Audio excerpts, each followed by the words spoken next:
Next, there is something called as ingestion challenge test, where the doctor is going to give the substance which the patient is allergic and wait for the response so that the body will develop a kind of a response to that particular antigenic stimuli as well. Next, we move on to neurology. Coming to neurology and neuromuscular procedures, first thing that we are going to see is about actigraphy and sleep studies.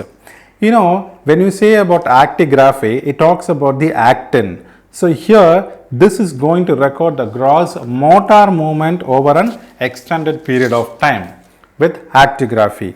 Then we are also going to see some sleep studies. Patients who have obstructive sleep apnea, such patients will be subjected to the sleep test or the sleep study test.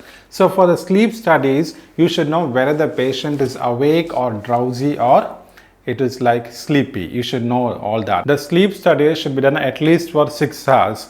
If that 6 hours period is not met, we will have to report with a modifier 52 to show that it is a reduced service. So with this sleep study can be either attended or an unattended study. Now coming to P.Sc. P.Sc is nothing but an advanced form of this sleep study, which is polysomnography. In polysomnography, the physician is also going to measure or take into picture the consideration of EEG, EOG, EMG.